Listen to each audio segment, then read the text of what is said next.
Part 1. From San Francisco to London. When I was 27 years old, I worked in an office in San Francisco. I did my job well, and my future was promising. I was alone in the world, and I was happy. On Saturday afternoons, I didn't work. I sailed my little sailboat on San Francisco Bay. One Saturday afternoon, I sailed out too far. The strong afternoon wind pushed my sailboat out of the bay and into the Pacific Ocean. That night, when I had lost all hope, a small British brig saw me and took me on board. The brig was sailing to London. The voyage was long and stormy. I worked as a sailor to pay for my trip.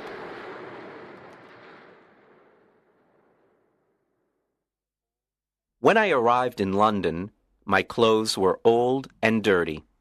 I had only $1 in my pocket. With this dollar, I ate and slept for the first 24 hours. During the next 24 hours, I didn't eat and I didn't sleep.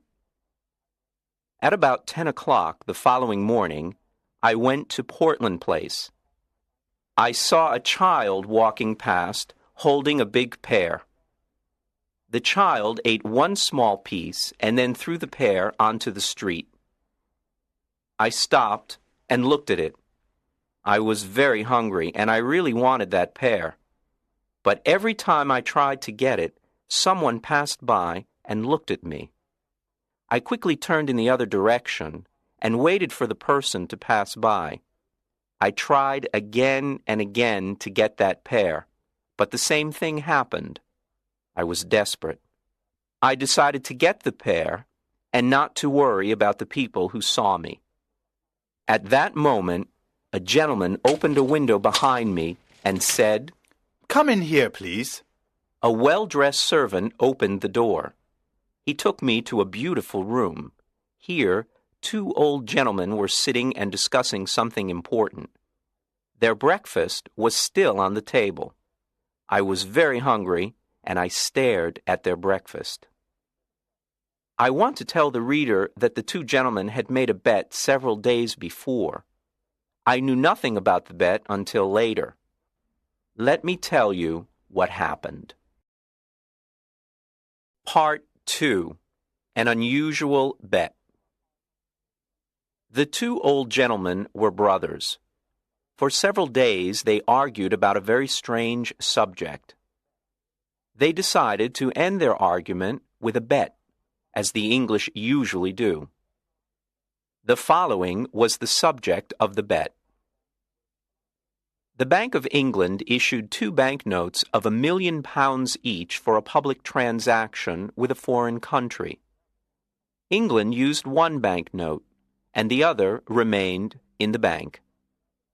At this point, Brother A said to Brother B, "If an honest and intelligent stranger arrives in London without a friend and without money, except for the £1 million banknote, he will starve to death." Brother B answered, No, I don't agree. Brother A said, "If he goes to the bank or anywhere else to change this big note, the police will put him in prison. Everyone will think he stole it."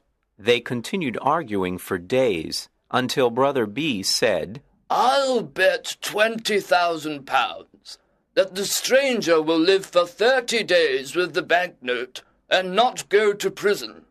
Brother A accepted the bet. He went to the bank and bought the £1 million banknote. After, he returned home and prepared a letter. Then the two brothers sat by the window and waited for the right man for the bet. They saw a lot of honest faces go by, but they were not intelligent enough. Several faces were intelligent, but they were not honest. A lot of faces were honest and intelligent, but they were not poor enough. Other faces were honest, intelligent, and poor, but they were not strangers. When they saw me from the window, they thought I was the right man. They asked me questions, and soon they knew my story. Finally, they told me I was the right man for the bet. I asked them to explain the bet. One of the gentlemen gave me an envelope. I wanted to open it, but he said, "No, don't open it now. Wait until you are in your hotel room. Then read it very carefully." I was confused, and I wanted to discuss the subject with them, but they didn't. I felt hurt because I was the subject of a joke. When I left their house, I looked for the pair on the street. It was gone. I was quite angry with those two gentlemen. Far from their house, I opened the envelope. I saw that there was money inside. I didn't stop to read their letter. I ran to the nearest eating place. I ate and ate and ate. At last, I took out the envelope with the money to pay for my meal. I looked at the banknote and almost fainted. It was a banknote worth $5 million. I was speechless. I stared at the banknote. The two gentlemen had made a big mistake. They probably wanted to give me a 1-pound banknote. I saw the owner of the eating place staring at the banknote too. We were both surprised. I did not know what to do or say, so I simply gave him the note and said, "Give me the change, please." The owner apologized 1,000 times. "I'm very sorry, but I can't change this banknote, sir." "I don't have any other money. Please, change this note," the owner then said. "You can pay for this food whenever you want, sir. I understand that you are a very rich gentleman. You like playing jokes on people by dressing like a poor man. You can come here and eat all you want, whenever you want. You can pay me when you want." Part 3. The Letter. When I left the eating place, I hurried to the house of the two gentlemen. I wanted to correct the mistake they had made. I was very nervous. When I arrived, the same servant opened the door. I asked for the two gentlemen. "They are gone." The servant said. "Gone? Gone where?" "Oh, on a journey." "But where did they go?" "To the continent, I think." "The continent?" "Yes, sir." "When will they return?" "In a month." "A month? Oh, this is awful. How can I talk to them? It's extremely important." "I can't help you. I don't know where they are, sir." "Then I must see a member of the family." "All the family are away. They're in Egypt and India, I think." Before leaving, the two gentlemen made an enormous mistake. They will certainly return home tonight. Tell them that I came here to correct the mistake. I'll return tomorrow." "I'll tell them if I see them, but I won't see them. Sir, you must not worry, because everything is all right. They will be here on time, and they will see you then. Goodbye." I was confused. My head was in a fog. I did not understand what the servant told me. The letter. I remembered the letter. This is what it said. "You are an intelligent and honest man. You are also poor and a stranger. In this envelope you will find some money. It is yours only for 30 days. At the end of 30 days, return to this house. I have a bet on you. If I win this bet, you can have any job with any salary that you want." There were no signature, no address, no date on the letter. How strange. I didn't know what to think. I went to a park, sat down, and thought about what to do. After an hour, I reached the decision that follows. The two old gentlemen are playing a game that I don't understand. They are betting on me. But at that time, I didn't know anything about the details of the bet. If I go to the Bank of England to return the banknote, the bank will ask me lots of questions. If I tell the truth, no one will believe me. They will put me in an asylum. If I tell a lie, the police will put me in prison. I can't even give it to anyone because no honest person will want it. I can do only one thing. I must keep the bill for a whole month, and I must not lose it. If I help the old man to win his bet, he'll give me the job I want. The idea of an important job with a big salary made me happy. With this exciting idea in mind, I began walking down the streets of London.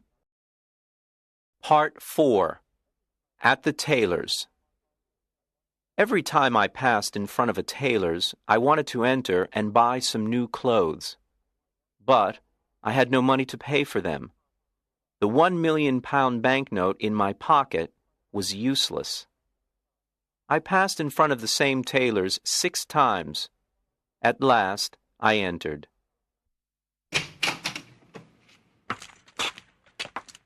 I quietly asked if they had an old, unattractive suit that no one wanted to buy. The man I spoke to nodded his head, but he didn't speak. Then another man looked at me and nodded his head. I went to him, and he said, "One moment, please." After some time, he took me to a back room. He looked at several ugly suits that no one wanted. He chose the worst for me. I really wanted a suit, so I said nothing. It was time to pay. "Can you wait a few days for the money? I haven't got any small change with me." The man said, "Oh, you haven't? Well, I thought gentlemen like you carried large change." "My friend," I replied, "you can't judge a stranger by the clothes he wears. I can pay for this suit, but can you change a large banknote?" "Oh, of course we can change a large banknote," he said coldly. I gave him the banknote. He received it with a smile, a big smile that covered his face. When he read the banknote, his smile disappeared. The owner of the shop came over and asked me, What's the trouble? "There isn't any trouble. I'm waiting for my change." Come, give him his change, Todd, quickly. Todd answered. "It's easy to say, but look at the banknote." The owner looked at the banknote. Then he looked at my package with the ugly suit. Todd! He shouted. You're stupid! How can you sell this unattractive suit to a millionaire? Todd, you can't see the difference between a millionaire and a poor man. I apologize, sir. The owner continued. Please take off those things you are wearing and throw them in the fire. Put on this fine shirt and this handsome suit. It's perfect for you. Simple, but elegant. I told him I was very happy with the new suit. Oh, wait until you see what we can make for you in your size. Todd, bring a pen and a book. Let me measure your leg, your arm. I didn't have a moment to speak. The owner measured me. Then he ordered his tailors to make me morning suits, evening suits, shirts, coats, and other things. "But, my dear sir," I said, "I can order all these things only if you change my banknote, or if you can wait a while before I pay you." Wait a while? I'll wait forever. That's the word. Todd, send these things to the gentleman's address. Let the less important customers wait. "What's your address, sir?" "I'm changing my home. I'll come back and give you my new address," I replied. Quite right, sir. Quite right. Let me show you to the door, sir. Good day, sir. Good day. Part 5. The Poor Millionaire. The impossible happened. I bought everything I wanted without money. I showed my banknote and asked for change, but every time the same thing happened. No one was able to change it. I bought all that I needed and all the luxuries that I wanted. I stayed at an expensive hotel in Hanover Square. I always had dinner at the hotel, but I preferred having breakfast at Harris's simple eating place. Harris's was the first place where I had a good meal with my £1 million note. That's where it all started. The news about me and my banknote was all over London. Harris's eating place became famous because I had breakfast there. Harris was happy with all his new customers. I lived like a rich, important man. I had money to spend. I lived in a dream. But often I said to myself, remember, this dream will end when the two men return to London. Everything will change. My story was in the newspapers. Everyone talked about the strange millionaire with the £1,000,000 note in his pocket. Punch magazine drew a funny picture of me on the front page. People talked about everything I did and about everything I said.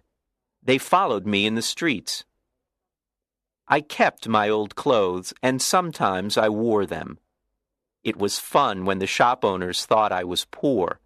Then I showed them the banknote, and oh, how their faces changed. After 10 days in London, I went to visit the American ambassador. He was very happy to meet me. He invited me to a dinner party that evening. He told me that he knew my father from Yale University. He invited me to visit his home whenever I wanted. I was glad to have a new, important friend. I thought to myself, I'll need an important friend when the story of the £1,000,000 note and bet comes out. I want the reader to know that I plan to pay back all the shop owners who sold me things on credit. If I win the bet for the old gentleman, I thought, I will have an important job. With an important job, I will have a big salary. I planned to pay back everyone with my first year's salary. Part 6. The Dinner Party. There were 14 people at the dinner party.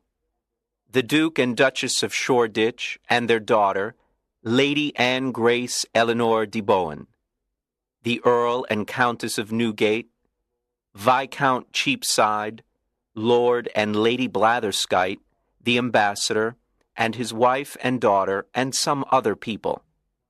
There was also a beautiful 22-year-old English girl named Portia Langham. I fell in love with her in 2 minutes, and she with me. After a while, the house servant presented another guest, Mr. Lloyd Hastings. When Mr. Hastings saw me, he said, I think I know you. Yes, you probably do. Are you the... Yes, I'm the strange millionaire with the £1,000,000 note in his pocket. Well, this is a surprise. I never thought you were the same Henry Adams from San Francisco. 6 months ago, you were working in the offices of Blake Hopkins in San Francisco. I remember clearly. You had a very small salary, and at night you helped me arrange the papers for the Gould and Curry Mining Company. Now you're a millionaire, a celebrity here in London. I can't believe it. How exciting. I can't believe it either, Lloyd. Just 3 months ago, we went to the Miners' Restaurant. No, it was the What Cheer restaurant. Right. It was the What Cheer. We went there at 2 o'clock in the morning. We had steak and coffee. That night, we worked for 6 long hours on the Gould and Curry Mining Company papers. Do you remember, Henry? I asked you to come to London with me. I wanted you to help me sell the Gould and Curry gold mine shares, but you refused. Of course I remember.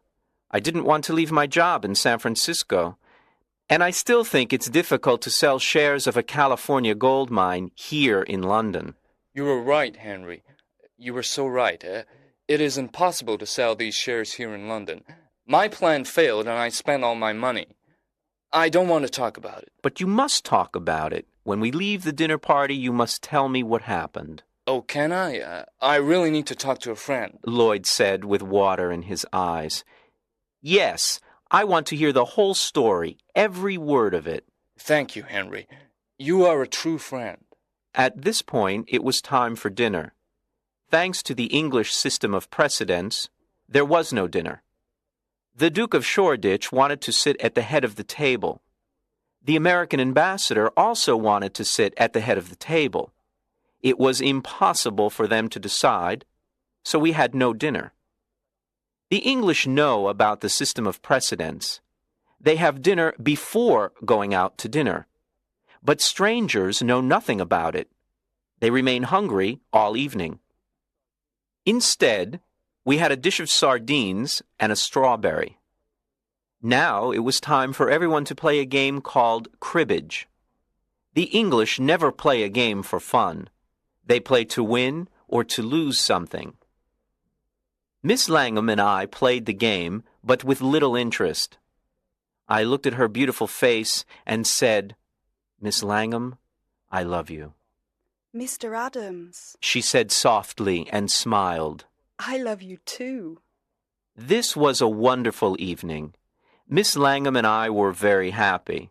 We smiled, laughed, and talked. I was honest with her. I told her that I was poor and that I didn't have a cent in the world. I explained that the £1,000,000 note was not mine. She was very curious to know more. I told her the whole story from the start. She laughed and laughed. She thought the story was very funny.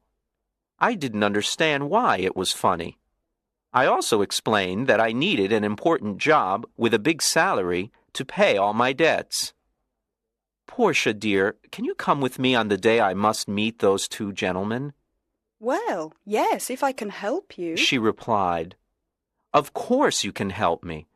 You're so lovely that when the two gentlemen see you, I can ask for any job and any salary. With you there, my sweet Portia, the two gentlemen won't refuse me anything." Part 7. A $1,000,000 Idea. At the end of the dinner party, I returned to the hotel with Hastings. He talked about his problems, but I didn't listen to him. I was thinking about Portia the whole time.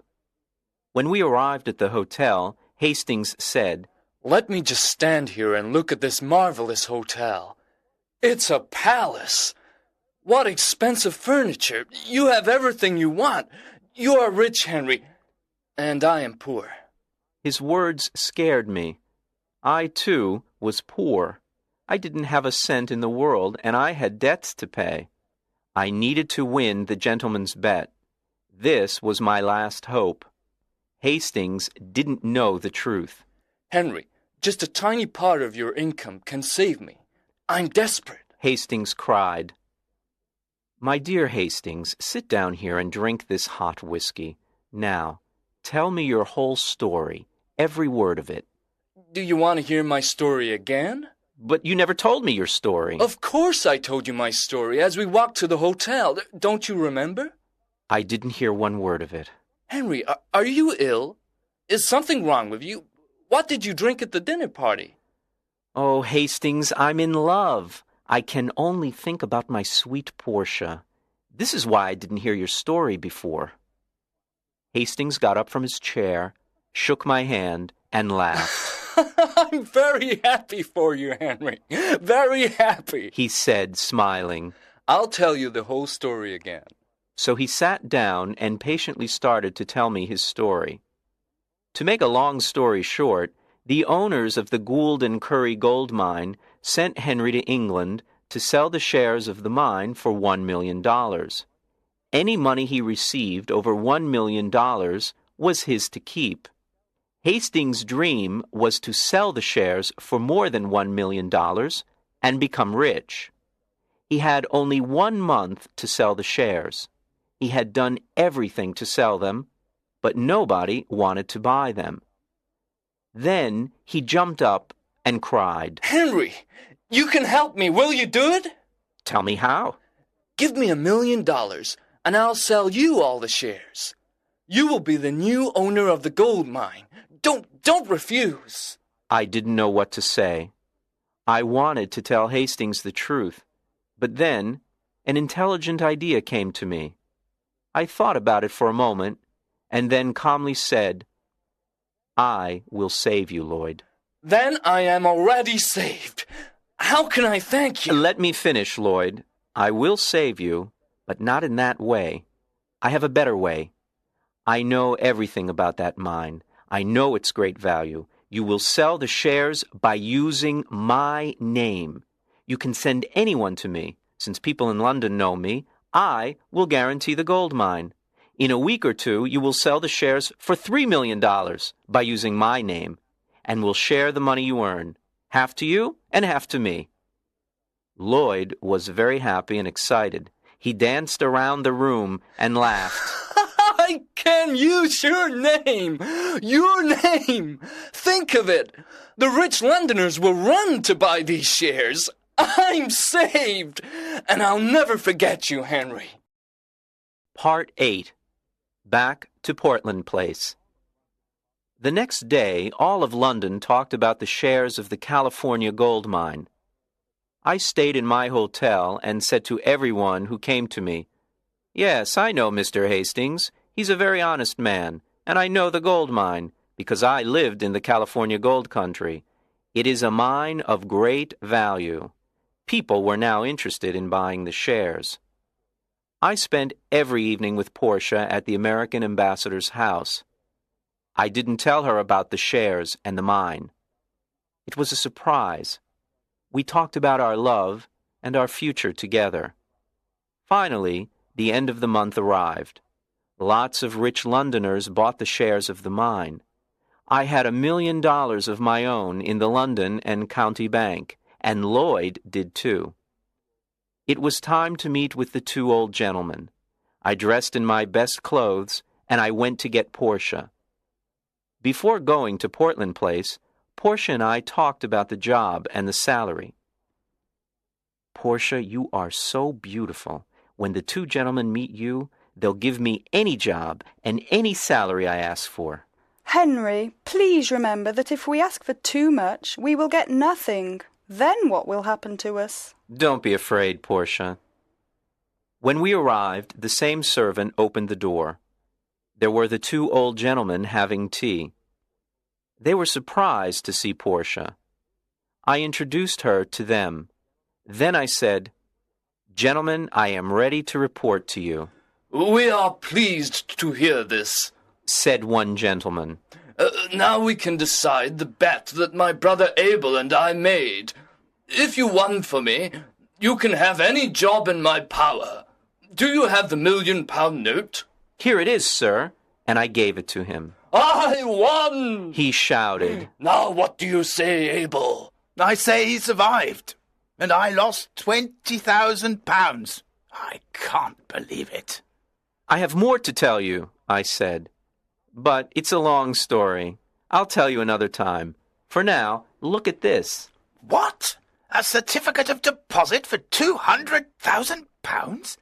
Is it yours? "It's mine. I earned it by using the banknote you lent me for a month." This is astonishing. I can't believe it. Portia looked at me with surprise and said, Henry, is that really your money? You didn't tell me the truth.